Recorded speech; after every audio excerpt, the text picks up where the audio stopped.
Hello everyone, welcome to today's third video. We're doing JMA Friday for today's third video. So I thought we probably wouldn't do JMA Friday today, but going through the charts, they do look a little bit interesting, as you can probably tell from the title of the video. So I thought, well, alright then, why not give everyone a JMA Friday in the no man's land between Christmas and the New Year. So that's what we're doing for this one, 10 to 14 day is to follow. Full video today, really pushing out the content after being a little bit quiet over Christmas Day and Boxing Day. So if you enjoy the content on the channel today, please give it a like, share and subscribe. Thanks so much everyone for doing that. For GavsWeatherVids, thank you so much everyone. Right, going to start off with the week 1 500 millibar height, not only from the Arctic and the North Pole view down. So this is the North Pole just here, got the wider Arctic circle through there, and then covered the mid-latitudes around there. Blue is extrapolating to below average heights, which is low pressure. Yellow, orange, and red to above average heights, which is high pressure. These are broken down to week periods. The first week period takes us from today, the 27th of December, through to the 3rd of January. But next week, we have a low pressure to the north and to the northeast. High pressure will be out in the Atlantic and towards Greenland, Iceland.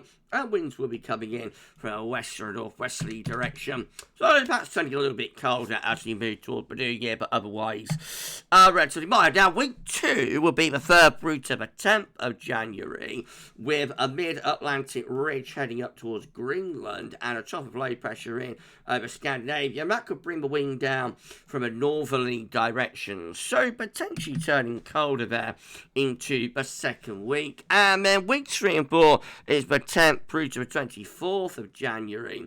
And again, we see a blocking signal in the Atlantic, close to Greenland and Iceland. Trough of low pressure through here.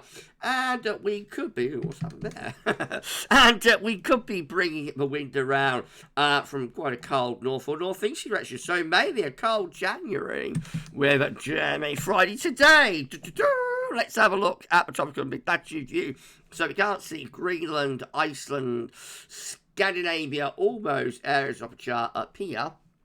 However, we've had a look at that view down, so we know what's going on. A 500 millibar height anomaly in the North Atlantic and to the north of Scotland there. I want to talk about high pressure in the North Atlantic and low pressure in the north of Scotland. Winds coming in from the west for week 1. Right, so temperature anomalies for week 1 are colder than average for Ireland and Scotland, near north to slightly above average for England and Wales, and above average precipitation there, so unsettled and quite chilly.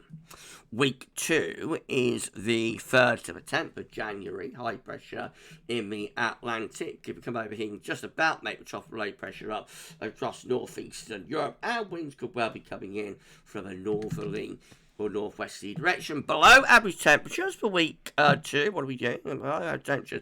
The week 2, it's a colder than average week to come. And, what's happening there? Blimey, I don't know, I'm getting fed up with this video. Wish I hadn't started it. And precipitation-wise, we look like that. So that's a drier than average week, cold and drier. And then week 3 and 4 will be the 10th through to the 24th of January. High pressure again in the Atlantic, going up towards Greenland and Iceland. Could we bring around that winds in from a northeasterly direction? Temperature anomalies are closer to average, but I think that could still be cold based on the 500 millibar heights. And precipitation anomalies are still rather on the drier side. Oh, could be facing a cold January there with the JMA. Well, what about CFS? Let's see how that compares. Again, 500 millibar heights on is breaking down into weekly periods. The first week period will be taking us from the 27th of December to the 2nd of January. Next week with high pressure in the Atlantic and to our south, low pressure to the northeast, and winds coming in from a westerly direction.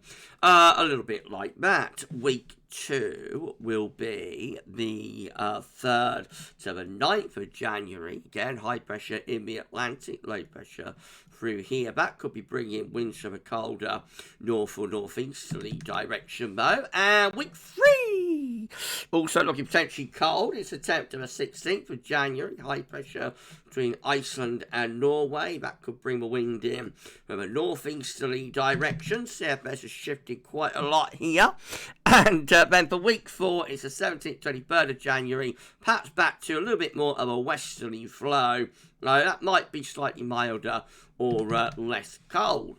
Temperature anomalies for week 1, 27th December, 2nd of January, above average. Week 2, though, goes cold. This is the 3rd to the 9th of January, with quite significantly colder than average temperature. There's also much of Europe in the mix with that as well. So that looks a really cold start to 2025, actually.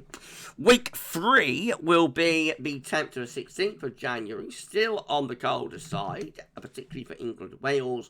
And then perhaps a bit of a recovery in the temperature for week 4, 17th to 23rd of January, and back close to average. And precipitation-wise for week 1, 27th December, 2nd of January, near normal, a bit on the drier side. Week 2 is also largely on the drier side as well, 3rd to the 9th of January, driving average conditions there. Week 3 is the 10th to the 16th of January. That one also drier than normal, so rather dry January here, but quite cold. And then we've lost the signal though for week 4, 17th to 23rd of January. So, an interesting JMA Friday this week, which is why I thought we'd do it. Yes, could we be in for a cold January? Cold January with JMA Friday's like the headline. Could we be in for a cold January? I would be sceptical about that. I think we probably will have a cold snap into the new year, but it remains to be seen whether we can extend that out, you know, through a good part of a month. Let's wait and see where things are going. I'm going to do 10-14 day in a month. That will bring you up to date with weather models for the next week or two. And you'll find out tomorrow probably what the Eastern WF42 day model is forecasting for January, and actually for the next 6 weeks as well, when we do the WF42 day for the UK and Ireland. Right, that's JMA Friday's done. A little bonus video. Going to be back a little bit later on. You 10 to 14 day. Come back for that shortly for JMA Friday for this week, though. So for now, and thanks for watching.